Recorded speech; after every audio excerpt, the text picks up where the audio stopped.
Well, hello there. Well, Brad, is it really you? I think so. Oh my goodness. I'm I'm so pretty glad sure that it's me. that's The so good to CGI see you. technology isn't that good yet. Come on. I mean, Well, it's Brad, you're getting wearing there. your capture Getting there. shirt, so there's no way you could be True. CGI, How right? could I possibly be CGI while wearing this shirt? There's no way. There's no way at all. Couldn't Oh happen. no, it could. Brad, how are you today? How is Wednesday treating you? I'm pretty good. Wednesday is treating me very well, actually. I dropped the miniature human off with his grandparents Oh, early today, so I've had a few hours of peace and quiet very nice. and a very, very empty house, That's which is great. a rare thing these days. Now, Brad, I know when I have an empty house, I usually film a lot of thirsty TikToks. What do you do when you have an empty house? Well, I went really wild and I had a short nap and I watched a little bit of Netflix. Very nice. Very nice. What'd you watch on Netflix? I am watching New Girl for the first time. I'm watching through New Girl. I'm almost through season 1. Are you enjoying New Girl? I am. It's weird. I don't watch a ton of sitcoms. It's very sitcom-y. It's very it's funny. sitcom-y. The characters are fun so far. I don't know. I'm enjoying it enough that I am still watching it. Let's put it that way. But it's sort of like a background thing while I'm like doing laundry and other stuff. It gets to the Friends level pretty quickly. It goes from being the first season being quirky and weird to being like, oh, this is just Friends. Okay. This is just Friends. That's all it is. Well, I will likely drop off at some point then before hitting the end of the series, but who knows? There you go. It's not nearly as painful to watch as The Big Bang Theory. Oh, God, Brad. It's so bad. It's so bad. Though, Brad, I will tell you this. It's starting to infect my brain because the other day I was just like, oh, I don't want to do anything at all. And I was like, maybe I'll watch a couple episodes of The Big Bang Theory. And I said, no. Don't be doing that. Don't waste that good Big Bang Theory time.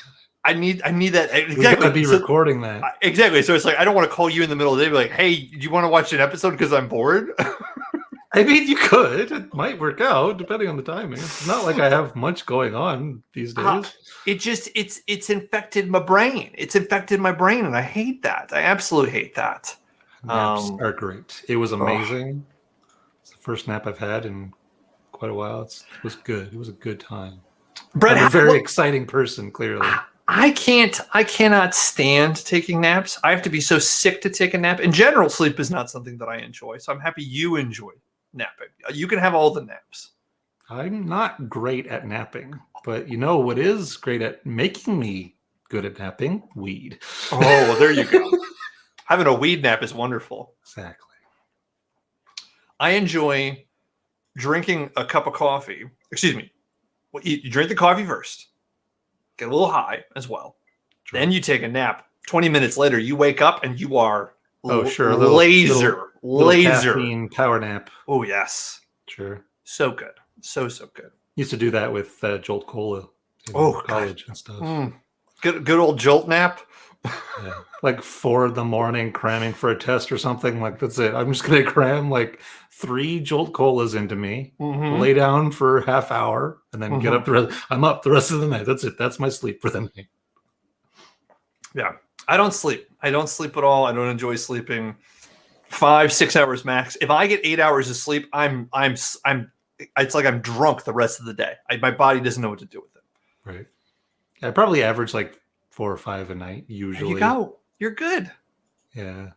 It's always been like that. I used to have actual like terrible insomnia where I would go 2 or 3 days in a row with no sleep at all. And that was less fun.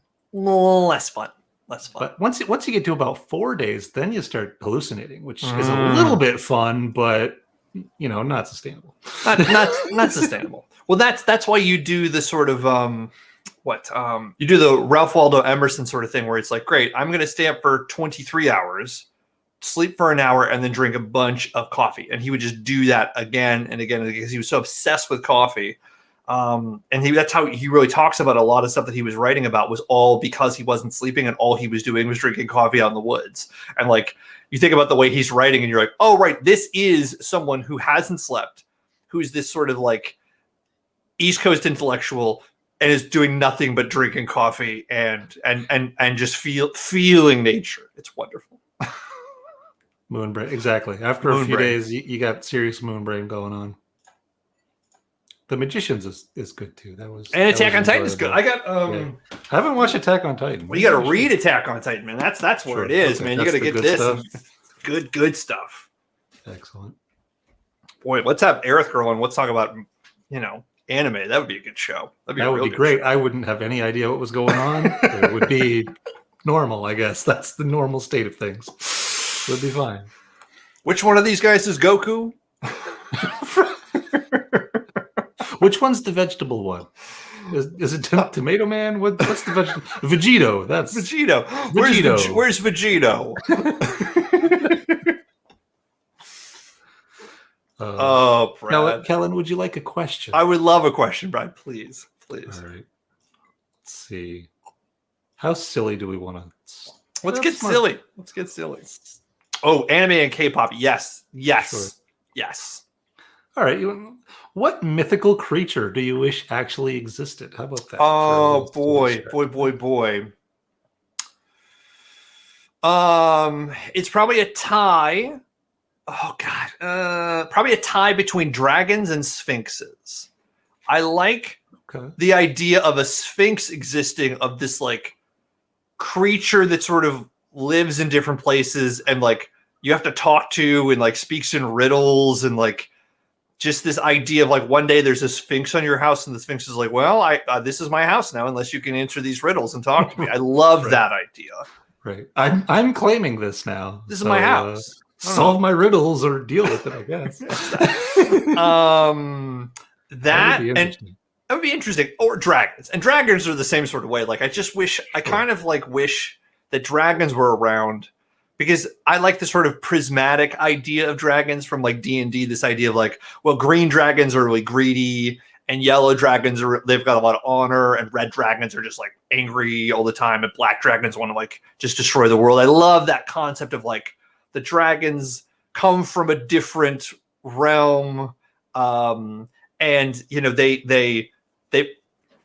they're here and they're gods, and they just sort of enjoy themselves wherever they are, and they're not really worried about people. They're not worried about anything. I would love dragons to be here, but I'm not like a dragon guy. I'm not someone who's got like dragon stuff in my house. But if there could be a mythical creature, I would wish there would be a dragon around. So narwhals, sure. I do believe narwhals exist. I don't know, Brad. Have you ever seen one before? I've seen a narwhal horn. Have you ever or seen? At least that's what they told me it was. I guess. But they told you. I don't know for sure. Who knows? Yeah. One of my favorite Upright Citizens Brigade jokes is the I'm a hornless unicorn. Just that joke in general, I think, just goes over people's heads. I'll say that, and like, oh yeah, he was a hornless unicorn. It's like, you mean a horse? No, he's a hornless unicorn. Not. It's not a. What about you, Brad? Dragons would be pretty cool. Being Canadian, a classic TV commercial from Canada talking about like critical thinking and not believing everything you see on TV. There's commercials about house hippos, little hippos, like mouse-sized hippos that would sneak around your house and stuff. And that would be hilarious. That would be hilarious. That was real. Turning those commercials into a real thing would be a weird level of irony that I would enjoy. House hippos would be terrifying, because hippos are more dangerous than lions. Like, I'd rather have house lions than house hippos. Sure. Hippos are very dangerous. They're very aggressive. Now, would you rather fight 100 mouse-sized hippos or one hippo-sized mouse kill? Probably the 100 mice-sized hippos, because a giant mouse sounds absolutely terrifying. Oh, goodness gracious! Yeah, that's a good one, Brad. That's a good one. That's a good one. That mouse would get through. Yeah. All right, Brad, I got a question for you. Alrighty. If you could make a rule for a day, and everybody in the world had to follow it, what would that rule be? Everyone in the world. Everyone had to follow it.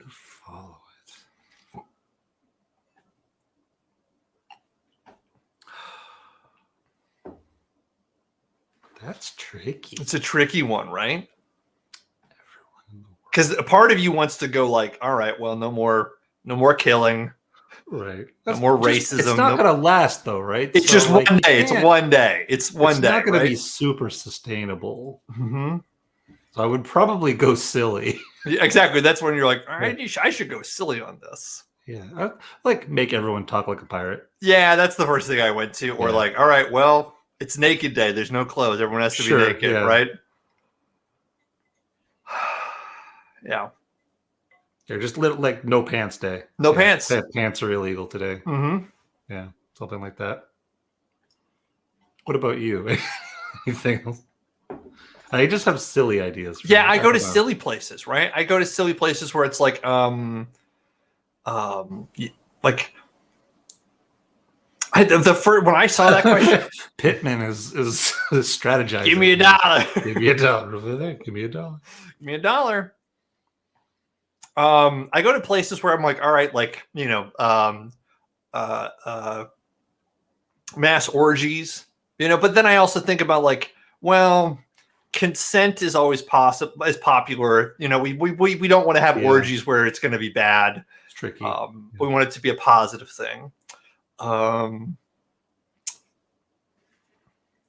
I thought when I wrote that question down, I was like, on the hour, every hour, people have to scream for 10 minutes outside. I think that actually would be very funny and cathartic for people. I think forced scream therapy.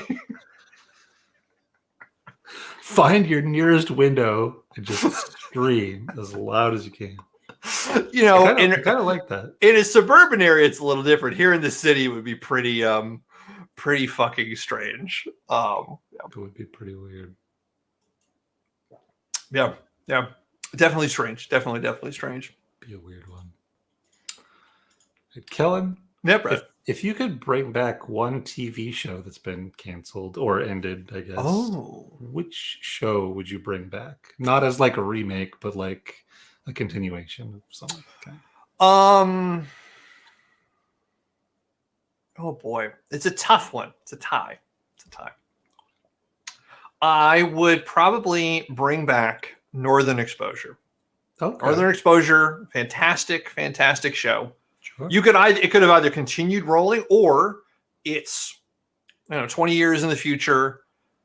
Dr. Fleischman's still up there in Alaska. It's the whole crew, everything else like that. But the interesting thing is the other show that I want would be Twin Peaks, right? I would want have Lynch to continue doing Twin Peaks as opposed to ending on the second season. That would be really fantastic. And both of those shows sort of exist in that same sort of 90s television sort of timeline that way. They're both odd in that sort of sense, but I loved both of those shows so much. I was not old enough to watch those shows when they were on, but I found them in my early teens and fell madly in love with those shows and would love to have them be on. But I could do like a Firefly, yeah. But I don't know, man. I think Firefly is good because of the 2 seasons, and the more I learn about Joss and how bad of a person he is, he's definitely a problem. It's coming back apparently in some way without him. I don't know what the changes are going to be. Yeah. Disney Plus is doing some kind of Firefly thing, which is odd, an odd sort of way. Yeah. Earth Girl's right. The comics. Earth Girl's right. He did do Firewalk with Me, which is fantastic. And then again, he goes back and he does the series again, which is also really fantastic. All the stuff is good. I just kind of there's something about the TV show format with Lynch. I wish he could just do more TV stuff because weird TV is good. I love weird TV. I want more weird TV. That's why I love Legion. Right? Have you ever watched Legion? Legion is great. So good. It's so good. So weird. Legion's definitely weird. That is weird. That is for sure. Yes, but I like weird TV. I want TV where I'm like, what in the world is going on? And not like, not in a weird for weird's sake.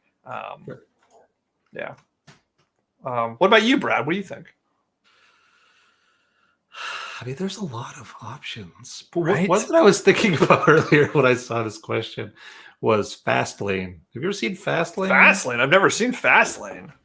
It was, I don't know, 2002, 2003, like just after the Fast and the Furious movie came out, the first one, like the Okay. next year or within 2 years. It was basically Fast and the Furious, the TV show, except they're undercover cops. Okay. And it had Tiffany Amber Thiessen as one of the people in it. What? It was crazy, but it was like legitimate. I enjoyed it. It was stupid, but it was really fun. Oh, But I love stupid. But they destroyed so many expensive cars, and they did so many like just insane things that they did not have the budget for back then, and they couldn't CGI it well enough back then in the early 2000s, and it was just massively too expensive to make, so they canceled it after the first season on a cliffhanger. I think it had like 20 or 22 episodes. Like it was a full season. Is this like that HBO show about horse racing where they killed too many horses and they had to stop production? Maybe. I don't know. I just know like it was costing them like millions and millions of dollars an episode when that was not a thing in the current TV situation at the time. And so they just couldn't go on. That's but like so funny. These days, they would be able to do most of that stuff so much cheaper. Oh yeah. And it would just be so much easier to manage that they could like keep that going. It was just absurd. It was pretty much as absurd as like the Fast and the Furious movies got, but like on a more TV sort of budget scale. Yeah. But it was definitely the vibe of the Fast and the Furious movies. I love that, Brad. I love that. It was a good time. Do you enjoy the Fast and Furious films? Kellen, I think I enjoy each one more than the last because they're so dumb. But they're so okay with it, and they lean into it.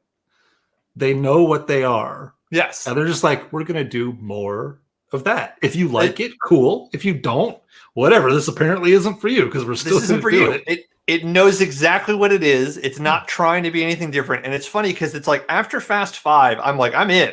Like that's when I picked up.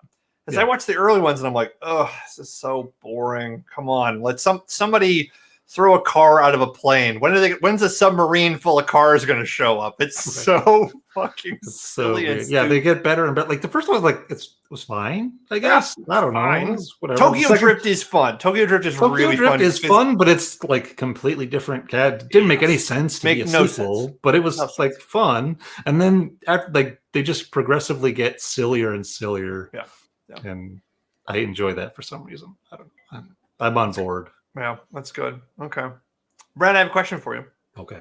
What was your favorite game? And I'm going to say game. Game could be anything. What was your favorite game as a child? My favorite game?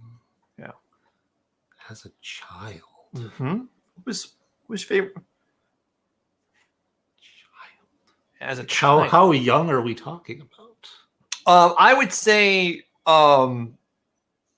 anywhere between 5 and teen, right? I would say before 5, it's so weird to be thinking about memory and also like what all that stuff is, right?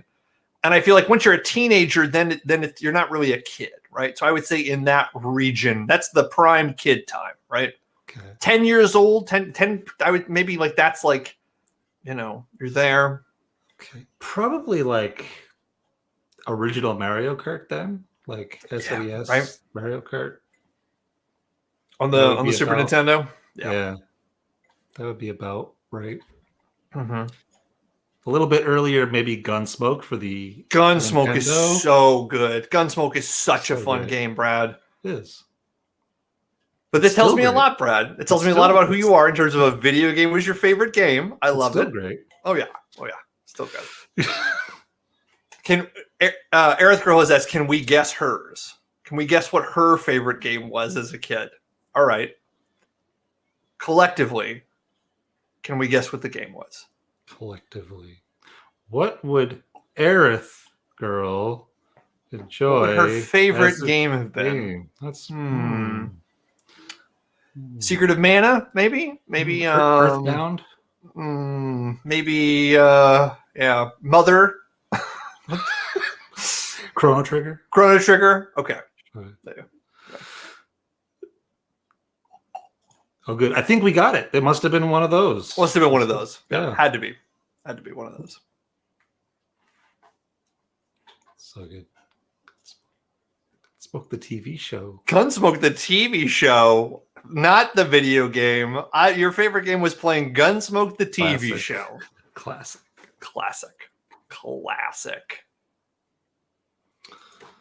What about you, Kellen?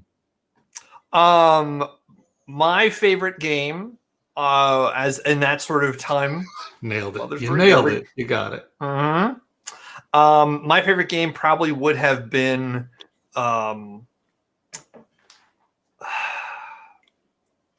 Turtles in Time. Okay, sure. Love Turtles in Time. Love Turtles in Time. Or I didn't go to the arcade very much, but again, if we're talking about arcade games, the X-Men arcade game is so good. It's perfect. Sure, yeah. I haven't played that in a while. Oh yeah, that's a long one. Yeah.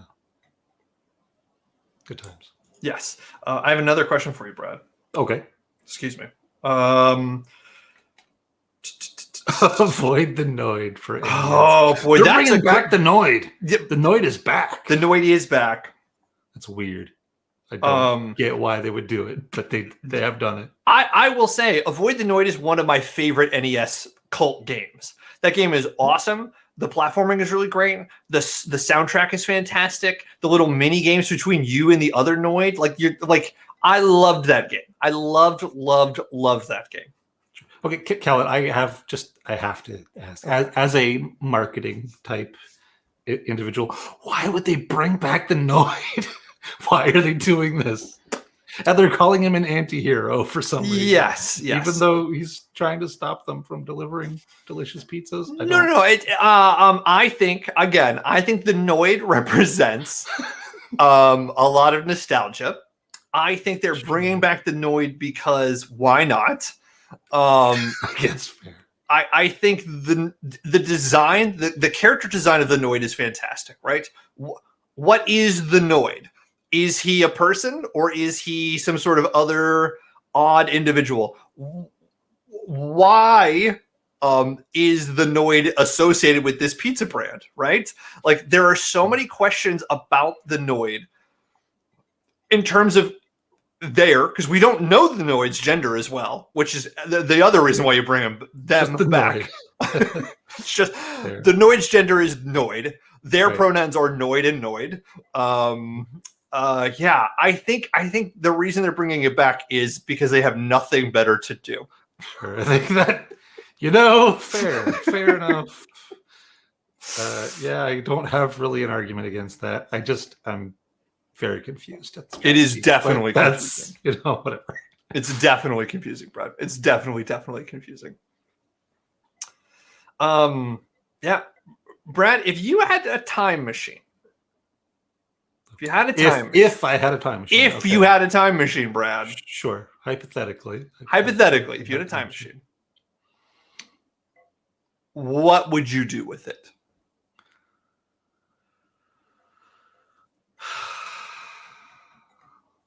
That's a weirdly philosophical question. Right? Since I do not believe in multi-world theory of time travel things. So it's a very strange hypothetical. I don't think I would be able to do I would go traveling and visit places, I guess. I don't think I would even bother trying to affect the past or anything like that. But I would go visit fun, events that I've missed out in the past and stuff. So, Brad, for the sake of conversation, why don't you believe in multi-world theory?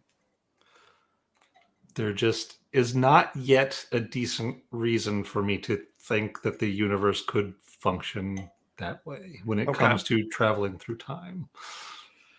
Well, what if we were thinking about one timeline, damn it. Okay, but what if we think about time travel as dimensional travel, right? Rather than thinking about time being a linear path, we experience on our dimension, we experience time in a linear sort of pathway. But if we think about a multi-universe idea of those different dimensions, then that doesn't represent that every dimension exists at the same time. So you could, in theory, if you can time travel, you could map to a different dimension that exists in a different time. You do not affect your timeline. Sure. But then I'm killing some other dimension's Hitler. Like, what's the point of that? Well, you're helping that dimension. And that's the interesting thing about it is, sure, it's the quantum leap thing, right? You know, you are going into a different reality to affect change in a different dimension. But your dimension is fucked, right? There's no way you're getting and helping anything in your dimension. So what are you doing? You're traveling into other dimensions to try and help things. But the fucked up weird thing about it is it's like Sliders where you're like, well, what happens if Hitler was, you know, a woman as opposed to a man? And you're like, well, can I kill female Hitler? Sure. What if Hitler is a werewolf in that dimension? You slide into a dimension where Hitler would have been actually awesome, but you Right? killed him as a kid. Mm-hmm. It's a lot of implications, Kellen. It's a lot. I'm not prepared to process. But I would like to travel a bunch of places. That'd be fun.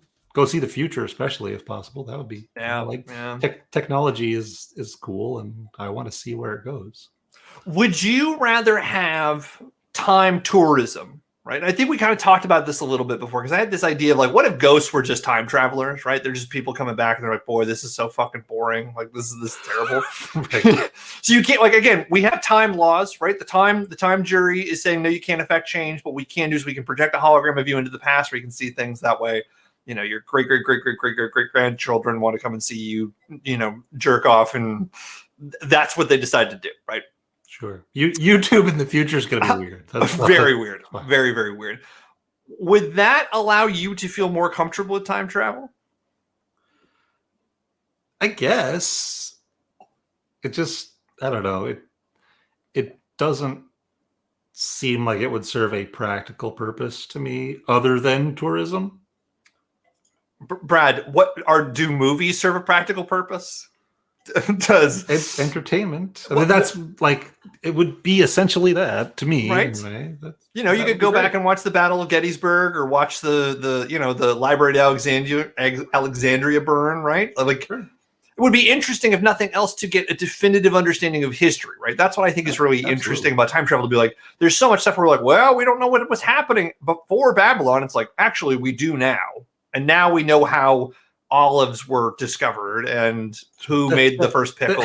Then you get like dimensional history deniers. Well, that's what happened in that dimension, but who knows what happened in our dimension? That's so fucking true, right? That it would absolutely. Or someone be like, well, actually, the time police have created a situation where this is what they want us to believe, but I actually traveled back and I know this is what happened. Right. People will deny aliens could land tomorrow, and 30% of the population would be like, "Sure, sure, not real, dude. No way, it wasn't real." And then another 20 would be like, "Yeah, but they're the wrong aliens. They're the evil aliens trying to trick us." Dude, can we talk about aliens? Can we just talk about all the different weird aliens that are out there? Sure. Like we got the Greys, we got the lizard people, we got so many different sort of aliens. We've got the Nords, we've got everything. Very, very strange. There's so many weird aliens. And yes. Like once you get out of the humanoid aliens even and you get to like crazy types of life forms that are possible, silicone based life forms and stuff like that, you can get some crazy potential for stuff. Some very, very crazy potential stuff. Yeah. Let's say goodbye to our friend BJ, who messaged Brad and I both at the same time, and both of us were like, the fuck is this message? If people don't know it, BJ the web guy. I always want to say BJ the weeb guy. I know he's not a weeb, but I always want to say. Do we know he's not a weeb? We don't. We don't know that he's not a weeb. But anytime I mention Sasuke or Naruto, he does not correct me in the pronunciation. So I don't know if he is a weeb. Fair. But BJ is feeling sick, so he's piecing out, and he decided to message us both, and it knocked both of our concentration off for a second. That's fine. This is a professional production, Kellen. Everybody knows that.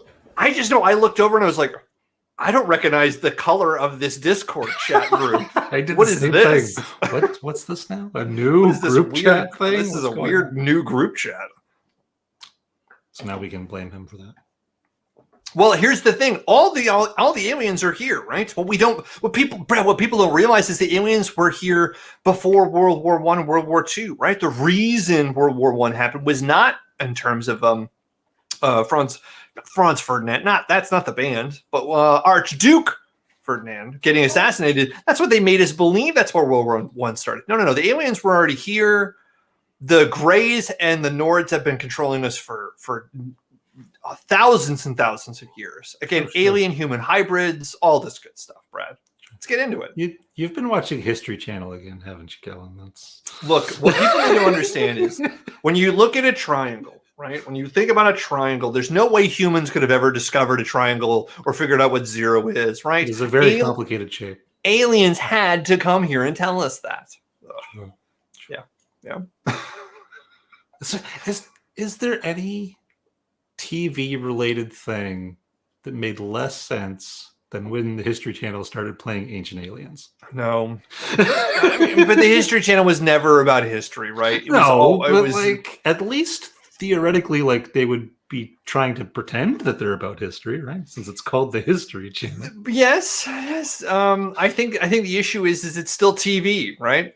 That's as much as we want to believe that TV is true. There's not a lot of truth on TV, but there's a lot of that's why cartoons are so good, because there's no truth to cartoons. It's just a cartoon. That's why we love them so much, right? What about reality TV? It's got reality right in the name. It's got reality in the name, guys. The Real Housewives of New York City. The Real Housewives of Beverly Hills. They're real. It's in the name. I want the Fake Wives of Beverly Hills. That would be, I will say just a bunch of people like improving nonsense or something. Like, I have seen some of the fake reality TV shows. It is not good because there's something about these people, because it's, again, there's men and women who do these sort of shows. There's something about these people that is so juicy and entertaining watching them just be the worst human beings ever, and they believe, no, I'm telling my truth, right? It's like wrestling. It's like wrestling, right? It's so good. They're playing a part. They know the part they're playing. They're playing the villain. They're playing the heel. They're playing the face. It's wonderful. What was that? The Joe Schmo show. Remember that? Where everyone was fake except for the one dude who thought it was on a real reality show. Yes. Yes. Mm-hmm. Classic television. Classic.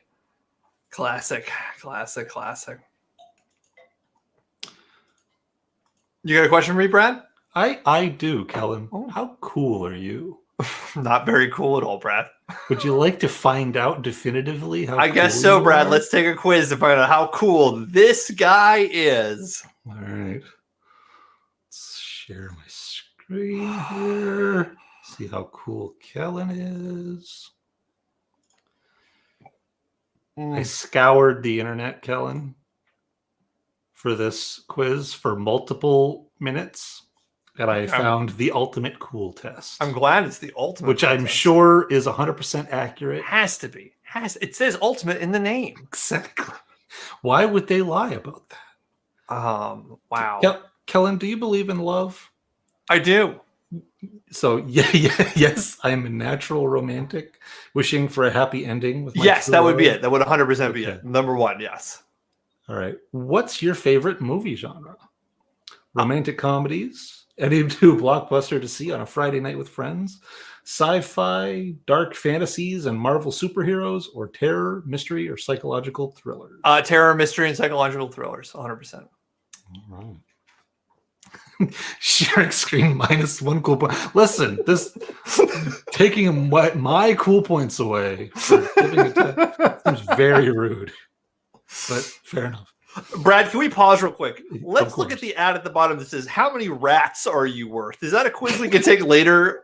Absolutely. I will figure out how to save this here. There we go. I've got that opened in a different tab, so we can take that later. I need to know how many rats I'm worth. That's a good call.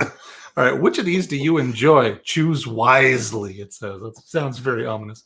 Polishing my nails, singing loudly, or winning the game? I'm going to say singing loudly because that's the best of the three, I guess.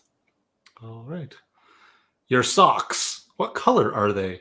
I don't wear socks. White, Black. Not a lot of options there. That's a lot of, I guess black. That would probably be the closest one. Right. Which of these TV shows have you watched or would like to watch? And again, choose wisely in brackets every time, which feels very ominous to me. Sense8, American Horror Story, or Preacher? Oh boy, I didn't like the Preacher adaptation. No. I've never seen Sense8, so I'm going to have to go with American Horror Story. Sense8 is actually pretty good, in my opinion. Is it? Okay. Well, I like the Wachowskis. I like the Wachowskis, so. An American Horror Story? That's what I'm going with, I guess. That's the only one I really can do.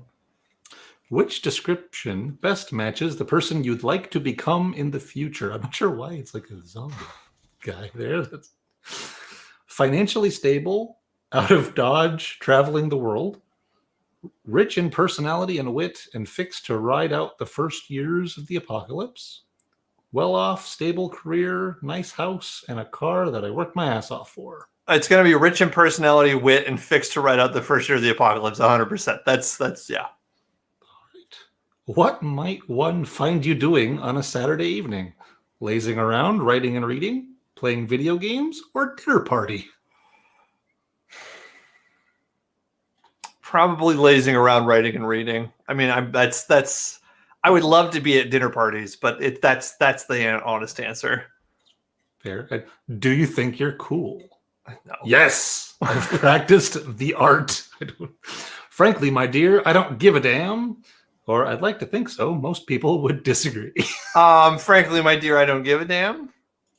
Fair. And the last question. Choose a group of things you identify with. This is very important. Choose wisely. Gaming chair, worn sneakers, cyberpunk, centipedes. What? Paper, pen, paint, cats, Instagram, K-pop, pastel, and puppies. Brad, no, what's the fuck very is strange this collection. Question? I don't know, but it's very important. I guess I'm going to go gaming chair, worn sneakers, cyberpunk, centipedes, just because worn sneakers and centipedes seem the best. Sure. Turns out you are fashionably late. You can't seem to catch up with today's mainstream. Shame on you, but you've never wanted to be with the crowd anyway, which in turn makes you very cool. I disagree. I'm the farthest thing from cool there is. I don't know. So cool. Wow. There you go. Turns out you're so cool. So cool. So cool. Brad, thank you that was a fully accurate. Has to be. Oh my gosh, that's probably the most accurate quiz there is. Right? Wow. Well, Brad, speaking of the apocalypse, I'm going to ask you, it's a multi-part question. Okay. Brad, will you see the apocalypse happen in your lifetime? Which one? Not the biblical apocalypse. I'm not talking about that. I'm talking about the fall of Western civilization. I'm not talking Mad Max. I'm talking like, kind of like, just the whole late stage capitalism just completely falls apart, and we we take a big old step back, right? Probably not. Probably not. But like, there's definitely a chance. Like I might get to ride it out. But whether my son also gets to ride it out is a little harder. That's the hard thing about those kids. Those kids need to be learning some skills, like how to catch food out in the wilderness and filter water. Yeah. Okay, Brad. So I would say like hopefully not, but I would not be that surprised. Mm-hmm. Brad, here's the question. When the apocalypse happens, and let's say you're still around, sure, will you survive the apocalypse? And if you do, how? And what will be your job in the wasteland afterwards? I would probably survive as that silly person that people like keeping around. Well, we got to have Brad here. The comedic sidekick sort of thing. And I am good at like problem solving things. So I could probably find a niche like as some sort of a diplomatic try to solve problems for people. You would sort of almost, but I would like hate it. You would absolutely hate it. Like, I would imagine you would all neurodivergent people would be seen as sort of shamanistic in terms of, well, they see things differently, right? And enough people would see me as sort of apolitical sort of figure without a ton of sort of personal drama adding to the mix. So I would be seen as more of a neutral person in a lot of cases, I think. Sort of a King Solomon type. You're cutting babies in half all the time. So people would probably want to keep me alive, but I don't think that job would be very pleasant for me. Yeah, I kind of like the idea of, like, if we fall back and suddenly you're like an oracle, like you live up in the mountains and people come to you and you're like, look, the only way I'm going to talk to you is if you sit in this room with me with all of this like incense and we just get high, and then I will talk to you about your problems. But this is what I do every night, and if you want my opinion, this is what we're doing. Right. I love that, Brad. I absolutely love that you're the Oracle of Delphi of the Wasteland. It seems like the closest chance I have to survival is to try to wiggle my way into that kind of I love it. Because otherwise, I mean, I'm not surviving on my own. That's for sure. I'm just toast. So why do you think other people keep me alive? I think you're good, Brad. I think you could. I mean, if we're not talking about the road, right? The road's a different wasteland, right? Sure. Do you have a favorite wasteland you would prefer to be in? Do you have like a fictional wasteland? You're like, oh, I want to be in Fallout 4. I want to be in, Those super mutants are rough, man. In Fallout, I don't know about that. I mean, bottle caps as currency is a whole economic nightmare. Weird situation. Yeah. I don't know. A favorite apocalypse. Yeah, right? I don't know. It was the Last Man on Earth style thing. Last Man on Earth, yeah. Did you read Why the Last Man? Did you ever read that book? No, I haven't. It's a very good book. Brian K. Vaughan is a polarizing writer. He's got some very good ideas. He's got another book called Ex Machina, which is all about like this sort of superhero mayor of New York City who helps prevent 9/11. And so it's about the end of his career, and then we learn about like how did he get to this place. It's a very, very interesting book. I mean, he's got Saga, which is another great book. But again, Why the Last Man, very, very interesting book about being the last man on the planet and a world full of women and where it goes from there. So, sure. Yeah. What about you?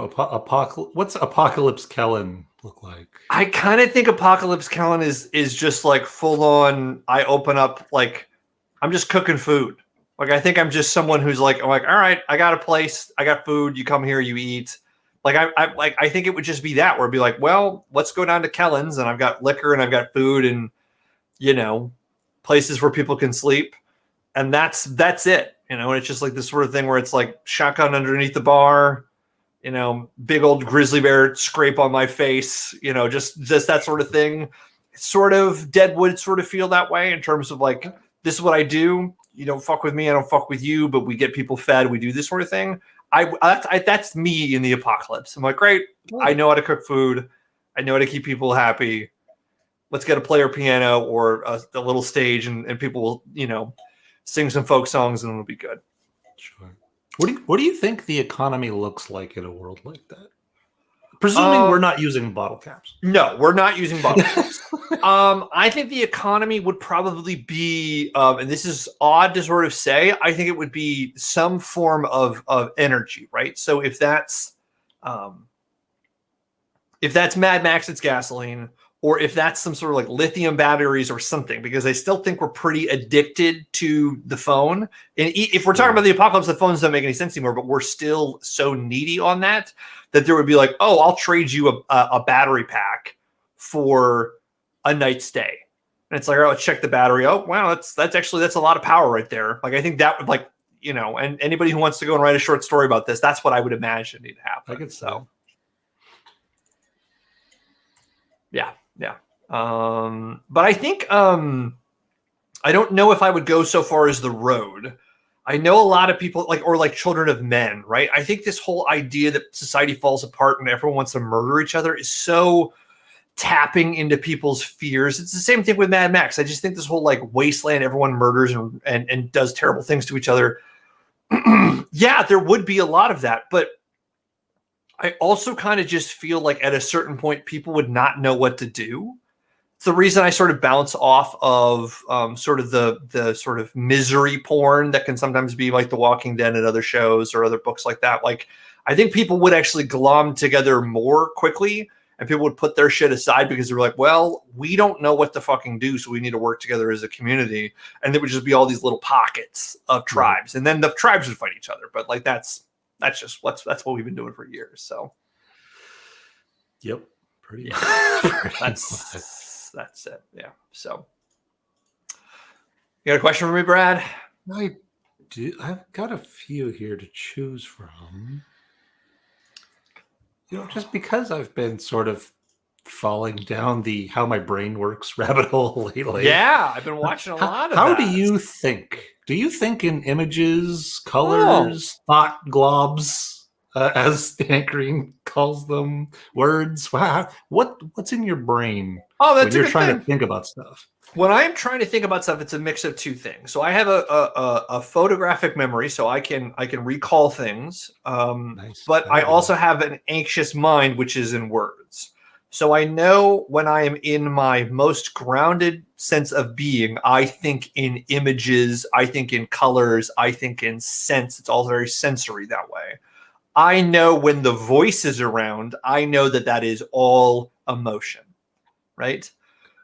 So what is interesting for me in terms of how I'm thinking is it will be, it's kind of like a puppet show this way. So what will happen is I will be having I'll be thinking about a food, or I'll be thinking about a moment in my life. I can recall watching someone eat a meal that I've made for them and seeing them smile and hearing them sort of like, so good, it's so good, so wonderful, right?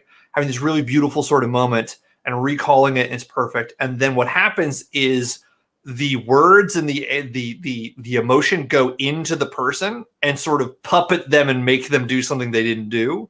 And so then they start sort of acting in a way that is emotional that I recognize, oh, that's not how the memory happened. And I'm like, oh, cool. And then sort of like all the memory fades away and then it's just words. It's just sort of words that way. And I'm like, cool, that's my ego. That's my lizard brain taking over. I know all of those things, and I know how to be like, you need to be quiet, you loud monkey brain. That's you're a loud monkey brain. This is not how we survive, right? You have to teach the monkey brain how not to think that way. But most of the time, a lot of time I think it's a combination of here is a moving picture, and then either a sense memory of a taste, a smell, or a texture that is associated with that brings me into that place. Like I can smell something and I can go back and I'm like, oh, this is the first time I was in Provence, right? And I can feel the sun on my face. I can feel the air. I can smell everything. I'm near the perfume factory that we found and we went on a tour in. I can see a specific color of a purple tulip with a white peak, and suddenly I'm in the Netherlands and I'm walking around, on a rainy day, and I can feel the squish of the mud as I'm walking through the fields. I can taste a runny egg. And suddenly I'm there eating the most perfect sort of scrambled eggs that I've ever had. And I'm looking at this person. I'm just saying, oh my God, this is so wonderful. This is so perfect. I can't believe this moment. This is so just divine, this moment that's happening right here. Like that's how it sort of happens. So it's texturally that way. So that's my answer. What about you, Brad? How do you think? That makes me very, very jealous. I'm really very jealous? aggravated. Kellen, do you know what aphantasia is? I don't. No, tell me. Aphantasia is something that I discovered was a thing probably 8 or 9 years ago. And it's when you don't get any visuals in your mind's eye at all. It's just really black. And I thought that was normal until 8 or 9 years ago when I found out it was a thing that like thousands of people have. It's not like extremely uncommon, but it's definitely not common. And I just have no visuals, nothing. It's part of what makes my memory crappy. But really, it's also Brad.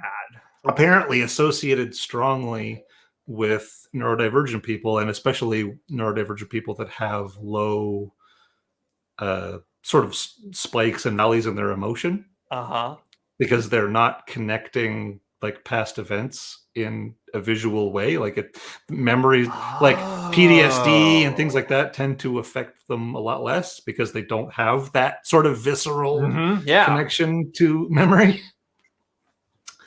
And I thought that like people were like being metaphorical when they were saying like just picture, whatever in your head, whatever. But apparently people see things, and it's aggravating.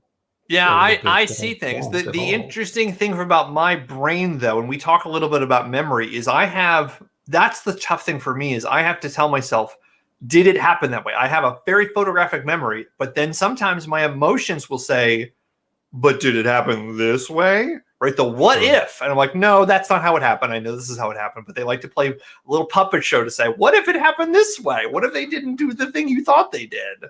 Right. Tough stuff. Yeah. Well, that's a good question, Brad. It's been weird, like, since finding out that that's not normal. It's like, oh, so people weren't like making stuff up or being metaphorical when they're talking about seeing things. Okay, interesting, fun. I mean, great. The whole globule thing is such an. I mean, that feels like Hank Green, right? When you hear him talk about the globs, I'm like, well, of course, that's who you are. Like, that's a very, very Hank Green sort of way of thinking and talking that way. I don't know. I would love to talk to more people about how they see things, but I also think, Brad, I don't think people think about how they think enough. I think people are just like, well, this is it, right? They're just not. There are people who are not introspective or self-aware enough to be able to understand when they're thinking, because they are so instinctual or so reactive to their thoughts that they're just like present all the time. Sure. My son's godfather, my first friend that I met here in Chicago, Gabe, he does not think. He is one of these people who, like, 5 seconds before he does something, he's like, I'm going to do this. Right? There is no introspection. There is no thought process. He is all action. And it's so fascinating because he was such a good improviser, because there was never a thought process. When he said something, you knew it was like it just happened that way. He was such a good actor and comedian. And I remember talking to him so much about thinking and why he did things a certain way. And he was just like, no, anytime I've thought, things have gone wrong. So I just trained myself not to think about stuff. And I was like, as an intellectual person, I was like, how the fuck could I not think? Like, that is impossible for me not to think. But he's heading right for Nirvana, man. Pretty much, man. Pretty much. That's interesting. Yeah, very, very interesting. Man, that's a good question, Brad. That's a good question. Brad, how long do you think you could go without the internet? Probably not as long as I would like to say that I could. I could probably, if I have other things to do, like reading books and things, then I could probably go at least a few weeks. Mm-hmm. A few weeks. No. That would be extreme. Like, yeah. But it would be rough to disconnect. All of my socializing is via the internet. Right? Except for with my kid. Yeah. Like, I think literally just about the socialization in terms of, okay, if I'm not on the internet, okay, who do I get to see? Right? I've got me family. Being off the internet means me going back to full hermit mode, and I may not speak for months at a time. I think the longest I've gone is like 3 weeks without saying anything in my early adulthood. I love it. So it would be going basically back to that, because there wouldn't be any socializing or anything. Yeah. I think about it for me, and I think about, okay, if I'm not going to be on the internet, I need to be doing something with my body. I need to be doing something in nature. I need to be doing a lot, right? And I think, great, I could go off the internet for a couple weeks, maybe a month, if again, let's say I'm going to do the Pacific Crest Trail, right? And I'm going to be hiking for a month. So of course I'm not going to be on the internet, right? Sure. Right? If there's a purpose, but if I think, oh, I have to exist in society, right, and not be on the internet, everyone else gets to be on the internet, right? If it was like, no, I'm on a cruise ship to the Arctic Circle. There's no internet here, so I'm not going to be on the internet, right? Right. Yeah, I don't think I would function very well for very long. It wouldn't be a mentally stable situation for long. Yeah. It would be very without like, again, just shutting down and going full hermit. Like, great, okay, I'm no more internet. Fine, I'm done with humanity. I guess I'm out. Yeah. Yeah. It's tough, man. It's tough. It's one of those things where I think like, oh, I think I know what it would be like, but I don't. But if I could do something with my body, maybe that would be better. But I don't know if that's actually better or not. Yeah, but I don't know if I get not talking for 3 weeks, Brad. That is very, very. I literally, if I'm alone for more than 3 hours, then I'm like, well, blah, blah, blah, blah, blah. Just myself. Yeah, I've never had that issue. I never like feel the urge to fill the silence with talking, like even with other people around. Like if it just gets quiet and awkward, like whatever, I'll just sit there unless I have something to say. I think for me, if it's not that I want to fill the silence, I think for me, if I'm alone, there is something about keeping myself company that way. Like when I'm cooking alone, I talk to myself where I'm like, all right, Kellen, we can do better than this. Like, you know how to cut an onion. Come on, do this, right? Don't cut your fucking fingers off that way. Like, and it's not even about filling the silence. I think for me, I'm just like, it's silly to say this. Like, I just want to keep myself company that way. You know, just like having that sort of exchange. I mean, a lot of people do. It's it's a very normal thing to do. Yeah. Not an impulse that I generally have.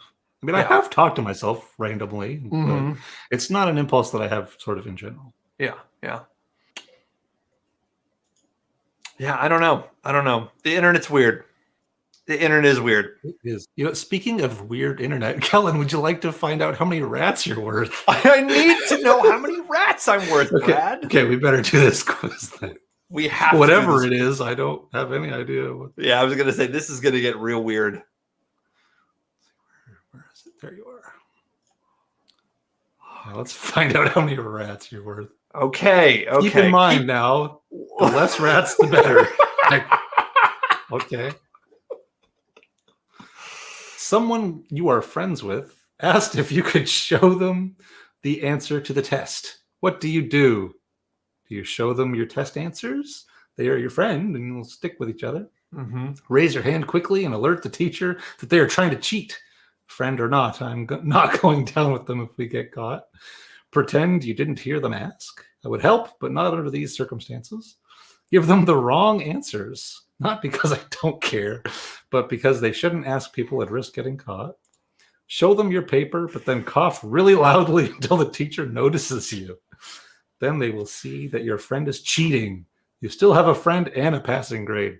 Very sneaky. Roll your eyes and look away. You don't have time for this nonsense. Oh boy, Brad. I think it's roll your eyes and look away. I don't have time for this nonsense. I think that's the answer. Fair enough. Right. You can't seem to find your super expensive Christmas gift while at someone else's place. What do?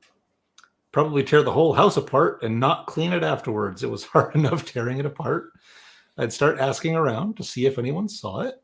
Steal someone's present to replace your missing one because you need it more.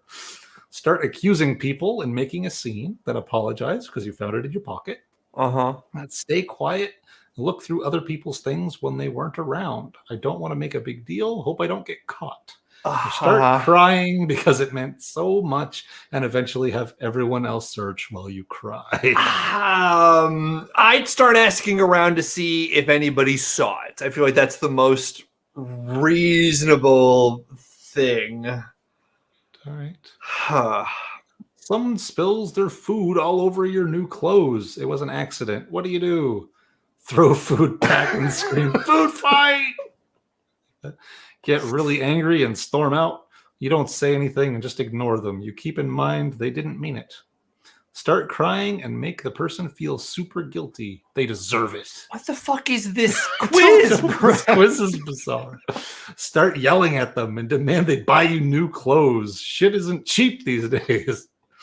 Calmly walk away and change. Come back and reassure the person you're okay. Or pretend to be okay with it, but start to talk tons of shit about them. I mean, I guess calmly walk away, but part of me wants to say food fight. I'm going to say food fight. I think food fight. I think food fight. All right. There's a murderer chasing after you and a loved one. What do you do? Play dead. Hopefully my loved one doesn't die. Split up and let chance decide who dies. Keep running with your loved one, but don't stop if they start slowing down. They're dead weight by that time. They'd understand. Convince them to distract them with a ridiculous plan. Their death will help me. Rip. Trip them and keep running. It's either me or them. Sacrifice myself. I can hold the murderer back while they make their escape. Hopefully I don't die. It's a toughie. Oh boy. It's a tough one, man. Oh boy.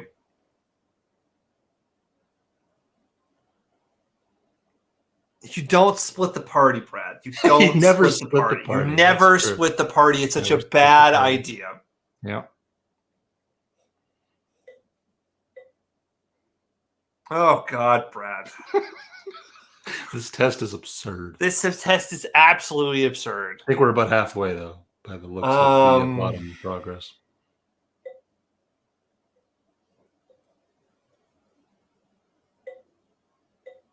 Oh boy. What do you think? I don't know. I'm going to have to say split up. That's the only one that I can think of that I would actually do. And I know that it's the dumbest. I know it's the dumbest. You never do that. But I would say, like, I'm going this way. You should run that way. I'll distract him. Like, that is just so stupid. But that's the only one I would do because the rest of them are even worse. Play dead? All right. So you're splitting the party? Split the party. I know. It's terrible. Your terrible. Your terrible. D&D group, if they see this, pick one. What? Pick one. Cure cancer. Get a giant mansion all for yourself. Get an unlimited food supply that only you can have. Be super famous. Mm-hmm. Have the ability to kill anyone without getting caught. Or have 100 servants to do all your slave work for free. What the fuck is this quench? That's very problematic. I don't know about that at all. It's got to be. This feels like such a trick. This feels like such a trick. Because if you don't choose cure cancer, you're a fucking asshole. So cure cancer. Okay. All right. A girl in your class has her shirt on inside out. What do you do? Whisper to her that her shirt is messed up. Take a picture and send it to your friends. Nothing. Start laughing super loud and pointing. Tell her, but say it loud so everyone hears. Turn yours inside out too. Turn yours inside out too. 100%. 100%. That's the all cool adults pee their pants. I was literally about to say that if peeing your pants is cool, then I'm Miles Davis. Right? All right, last one. You get dumped. What do you do? Punch them in the face and say sorry later. Okay. Mm-hmm. Pretend you two never broke up. That doesn't seem sustainable for very long. Cry when you get home. And yourself, it's only natural. Oh boy. Tell them you cheated on them while you two were dating. That's fucked up. It's pretty toxic. Start talking shit about them to everyone. Again, kind of toxic stuff here. Get revenge by making your bigger friends jump him. What the fuck is this quiz, Brad? Don't know what this quiz is. Okay. Punch him in the face. No. Pretend you two never broke up. No. Cry when you get home and yourself. It's only. I guess it's cry when you get home. That's the only one I could do. That's me. I'm a big cry boy. I cry all the time. And also the fact that it's misspelled is perfect. I'm worth 0 rats. You must be the nicest little baby ever. You keep secrets that are easy to trust. Well, good for fucking you. You're now deemed the cat. You aren't a rat at all. Good job. Yes. Worth 0 rats. I am worth 0 rats. Nicely done. Oh my gosh.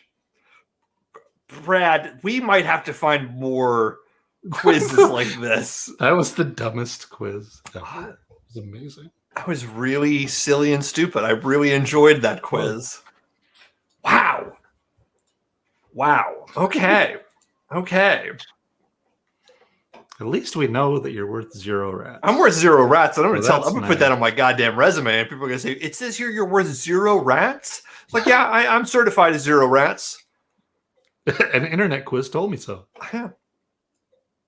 Brad, here's a question for you. When you were a kid, same sort of timeline, 5 to before you're a teenager, what did you want to be when you grew up? Well, I wanted to be retired. Well, okay. And I'm not kidding. Yeah, you were just like, this whole work shit, whatever I can do. Oh, when I was a kid, I spent my summers, most of them at least, with my grandparents, who were both retired. So they slept in, they did whatever they wanted. They stayed up late watching movies, playing cards and stuff, and that was my summers. I was hanging out with adults that had their shit together, man. Amazing.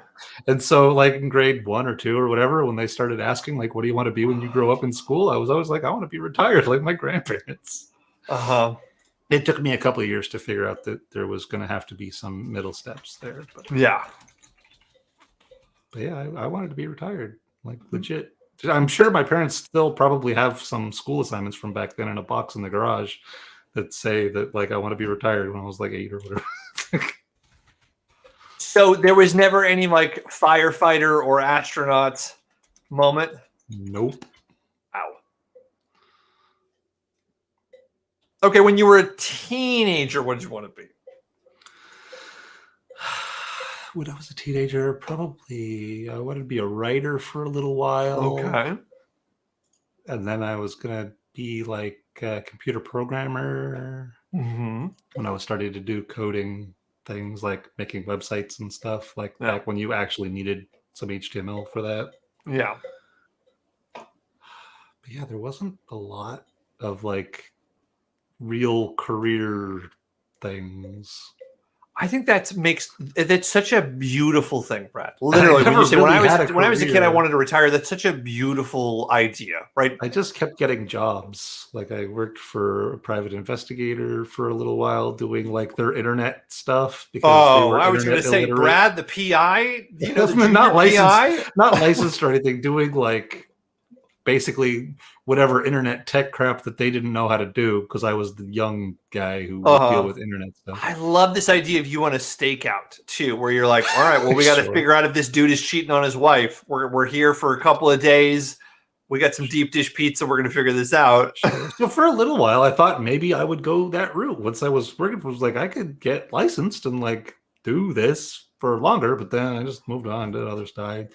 I didn't stick with anything for very long. And then I fell into tech startup stuff and found out that I was good at learning enough about whatever technology to get and keep the job for a while until the company would fall apart. And I would just do that over and over and over again until I found Shopify, who didn't fall apart. And then I got money and got Imagine that. So that sort of became my cycle. And now you're here, Brad, and you're talking to me. I love it.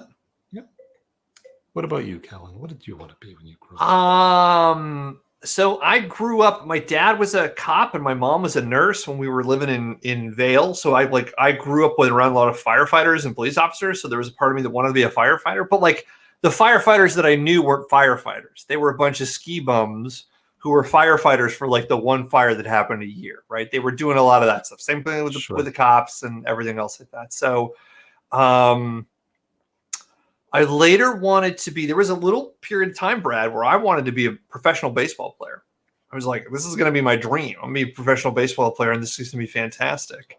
I thought for a while I wanted to be an astronaut, and then I found out that astronauts, their bodies suffer and they die sooner than normal people because of like going into and out of the atmosphere is really tough on the body. So that was out. Sure. And then it was all like, I'm either going to be Indiana Jones or I'm going to be Alan Grant from Jurassic Park. That was the plan.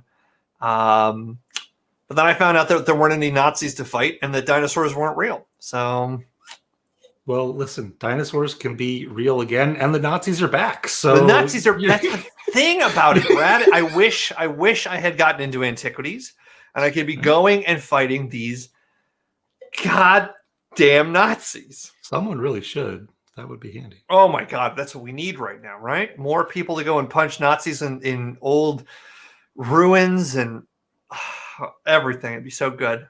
Well, there was a while when I wanted to go to space. I don't think I ever really wanted to be an astronaut. I just like wanted to be in space. I didn't see like coming back and forth. Like that's why like Mars is interesting.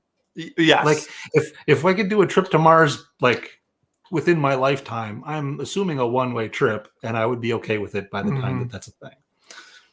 But I wouldn't like be an astronaut, going back. No, you don't want to. You don't want to do the science stuff. You just put me in a bullet to another planet, and when I get there, I'll be a sharecropper. Yeah. Yeah.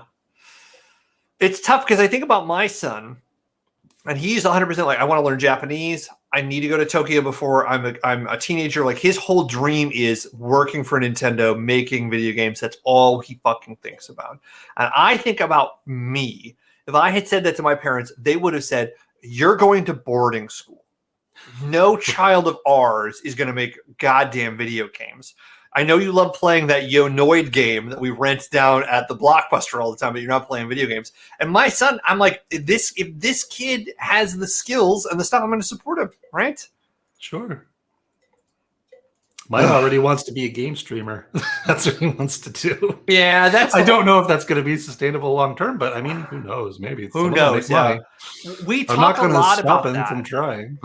He talks to me about this show. He's like, so you're going to talk with Brad? And I was like, yeah. He's like, are you guys going to play any video games? I'm like, nope, that's not what we do. He's like, why aren't you playing video games on the show? Like, that's how you make the money. And I was like, no, that's not how you make the money, right? You make them. It's different, and it's not like, oh, you just make a video and people watch it. But like, I think that the kids these days, both of our kids are so inundated with these YouTube personalities who just make it look easy, and it's like, no, there's a whole business behind them that does this sort of stuff. Yeah. Mine will narrate his own like playing of video games, just like a streamer. It's very interesting to listen to. I'll start playing Minecraft with my son, and then suddenly it's like he's, hey YouTube, it's me, Denny Boy 13, and playing here with my dad. Today we're gonna be trying to get into the Ender, and I'm like, no, let's just play the goddamn video game. I'm not here to be content creation. No. See, I mean, he's probably going to want to try it at some point, and I'm going to let him, and we'll see what happens. But he's not quite to that point yet. I imagine he will get there unless he moves on before then. Yeah, which could happen. Yeah. Boy, oh boy, Brad, you got a question for me? Sure. Let's see. Oh, here we go. Here we go. You're a fan of movies. I like moving pictures. We yes, are cinema. Fans of cinema. Yeah. Mm-hmm. The world is slowly starting to open back up. Yeah. At least some places. Yeah. So theaters are starting to become a thing again, and will probably become a decent sort of money-making situation again at some point. But do you actually like the theater experience, or do you prefer watching movies at home? I enjoy the theater experience. I do. When I'm at home, I don't have that moment where I'm transported, right? It takes a certain movie to take me from my home to someplace else. Because if I'm at home, I'm usually doing other things at the same time, right? It takes a lot for me to say, I'm going to sit down. My phone is not in the room. I want to have a cinematic experience, right? But I love going to the movie theater and sitting in a theater and being around other people and really just being able to enjoy that experience. Chicago is a great town for movies because there's a lot of old theaters, there's new theaters. So you can pick and choose what you want. Like, great, I want to go see Apocalypse Now in 70 millimeter. I can go and have that in a theater that's almost, it's more than 100 years old. Or I can go to a multiplex and have like a recliner experience, and someone brings me a hamburger and I get to have that. nuts. I prefer the more like if I'm going to do like Alamo Draft House and we're going to go watch like, Evil Dead 2, I'll do that sort of with food. When I'm going to go see a movie, I'm like, I'll get a small popcorn and my goal is always eat the popcorn. Once the trailer is over, all the trailers is over, there's no more food. It's time for movie time. That's my goal. I love theaters. I love going to the movie theater. And that's been the hardest part about the pandemic is not being able to have that experience. Because that used to be my Sunday thing as I loved going to movies. I was always like a nice thing to like drop my son off at his mom's house on a Sunday night and know, okay, there's still enough time for me to go and catch a late movie if I want to. Going and seeing a movie on a Sunday night was always really fun. And then you sort of like, great, now I'm going to go into the work week and that's sort of fine. What's really cool is the I've seen 2 movies in the last couple months, and both of them have been at this place called the Music Box here in Chicago, and they'll actually let you rent out the small theater and you can play a movie. So we watched Aliens in November, and then we watched The Third Man right after I got back from California. And it's so fun to be like, all right, there's 12 of us in this movie theater, but we get to watch whatever movie we want to, and it's so fun. That would be great. I would enjoy that very much. What about you, Brad? Do you enjoy the movie theater experience? Like, sort of, kind of. I don't like the people necessarily. Well, that I have to interact with. Yes, but having like an almost empty movie theater, like when just a few people scattered around or whatever, that's great. Yes, I enjoy like the concept, but people ruin it a lot of the times. There's a lot of clips. That people sell up like when big movies happen, like all the Star Wars movies, you see clips of like crowds freaking out at a good moment or whatever in the movie. And all I can think of is like, if I was sitting there, I would be so annoyed because I can't hear the movie anymore. I just want to watch the movie. People are melting down. Yeah. There's that meme of, Endgame where everyone comes out and people are cheering. And I would have absolutely hated that. 100%. I agree with you, Brad. People ruin everything, especially movies. Sure. But like renting out a theater with friends or whatever, like that would be great. I absolutely would enjoy that. Oh yes. The only part I really can't stand about theaters because the technology just isn't there yet is like for 3D movies and stuff like that. Yeah. Especially since I already wear glasses, it's always just a pain in the ass. But I think at home in VR, 3D movies, awesome.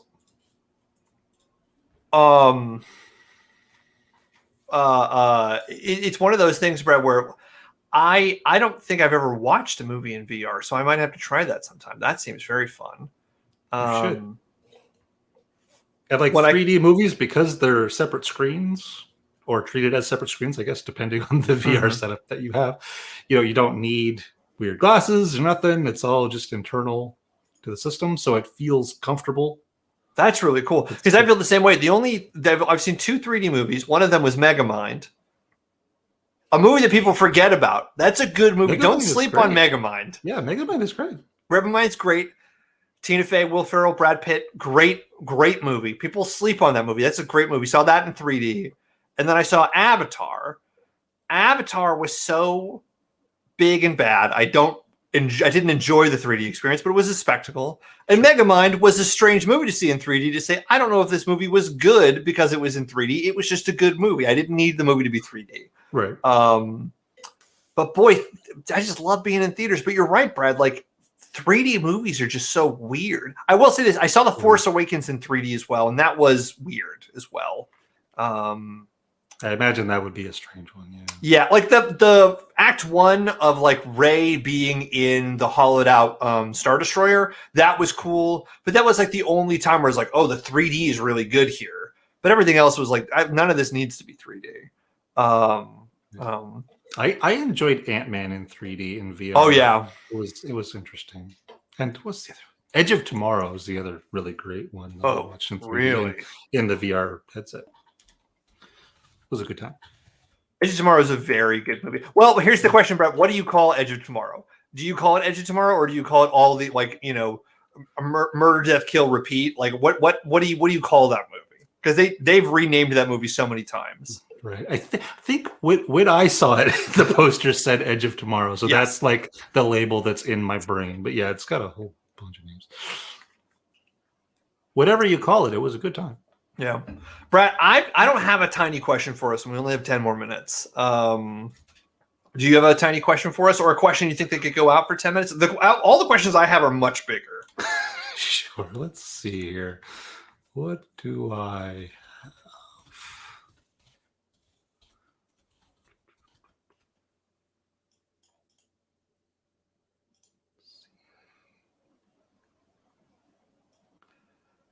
Oh, we talked about games a little bit. Have you ever been addicted to a game? Or like what's the game that you really got sucked into? Probably Destiny 2. I think that would be the only game that I would probably say, I don't know if I would ever say addicted to. But Destiny was one of those games where the sort of MMO, but I was also playing with a ton of friends. Like that was a game where it was like so social and I was totally pulled into that game. I loved the world. I loved all the lore. I loved what they were doing. And I remember the King's Fall raid came out, and that was so amazing. And then going into Destiny 2 and playing it a ton, like that was sort of a game where, like, when that game would launch or when they would do an expansion launch, I wouldn't work for a couple days, and I would just play that game and just run and run and run. Definitely a lot of tension in the household around that game too, because it would be like every night that would be the thing where I was like, great, cool, kids are asleep, I turn that system on and I play with my friends, and that's what we would do. And it was really fun social experience. And like Destiny is one of those games where it's really like the gameplay is really fun, the gameplay loop is really easy, and when that game is good, it's so good. But I haven't played that game in 2 years, and I can't tell you how happy I am that I don't play that game anymore. I still love watching content creators talk about that game and hearing what they're trying to do, but I don't have any need to play that game anymore. Let me see this. I haven't played in quite a while, but I did play a good chunk of Destiny 2. Okay, so not thousands of hours or anything, but a good chunk. Yeah, time wasted on Destiny. Let's pull this up real quick if I can admit this to people. Oh, so on Destiny 1, 528 hours and 37 minutes. Destiny 2, 441 hours and 31 minutes. And of my friends, I was a casual player of the game. Right. Those games can definitely suck you in for thousands of hours. Thousands of hours. Thousands and thousands of hours. Yeah, that was a fun game. It still is. I mean, I think it's a really cool game to kind of watch and kind of do stuff that way. But I don't think I've ever been addicted. Like, I have friends who play like the 2K games, like they play FIFA or they play NBA, where they're like, they are addicted, where they're like, they've almost lost their jobs. Right. Because of those. Like that they're, it's very, very intense that way. And I feel good about not being so enamored with video games, but I also think like it's about age, it's about time, it's about lifestyle, it's about what else are you doing. And video games have always been sort of an escape for me, but I think there are people who like that's their whole life, and then they get addicted. I have a buddy who's like addicted to Fortnite, and that's like all he does with his life, and like him and his family are having a hard time because he's just like, well, I could take care of the kids, but I gotta get another win in. And it's just like, these games are designed to do that, to tap into that. They are. Yeah. What about you, Brad?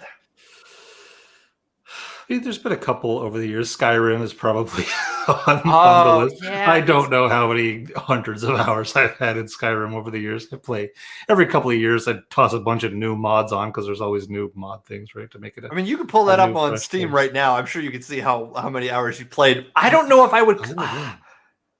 I don't know if I would say. Though it's so funny for me is I don't think about being addicted to a offline game. Right? Like when I think about addicted, I think about online in terms of being connected to other people. I've never, like, Skyrim would have never factored in, but I know I've played hundreds and hundreds of hours of that game. Right.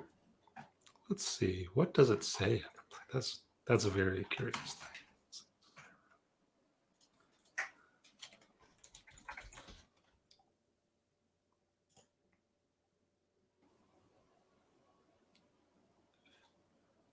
A little bit more than 2,000 hours. That's so good. That's so good. But I mean, that's over what, like 10 years? Yeah. Whatever, 11 years, whatever that came out. Yeah. It's been a while. Yeah. Yeah.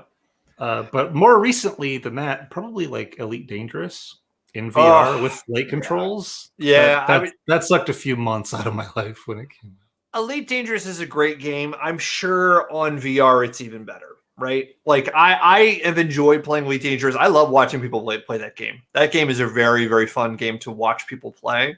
But yeah, man, that's a in VR with the full flight controls and voice control system for a lot of the ship controls. I really got sucked in for. I bet. Well, what you need, Brad, is you need the gyroscope sort of seat that you can like right. when you're turning, where it's like, and that's just you. You live on the ship at that point. There is no more family. There is only Brad and the ship. Yep. Yeah. Great question, Brad. Brad, this time has flown by as always. The highlight of my week. Oh, Yahtzee on my phone. I mean, Carrie, do you feel addicted to the game? Do you feel like you can't function without that game? Just need one more Yahtzee. I need one more Yahtzee. Just one more Yahtzee. I'm fine. I've got a problem. That would be funny. I think addicted is the sort of, when I think about addicted to a game, I think my health is negatively affected by the game, right? Right. When I think about your health and the people around you, yes, are negatively impacted by the fact that you are playing this thing. Yes. So that's when I know it's a problem. Brad, it's always wonderful to talk to you. It's the highlight of my week. You're a wonderful, wonderful friend. And thank you for talking to me tonight. Always a good time. I'm very happy to learn that you are worth 0 rats. Oh my God. This is the best. That's on my new TikTok profile. Worth 0 rats. Should be. No one will understand. It'll be great. Or when people see that, they will say, "Oh my God." Sure.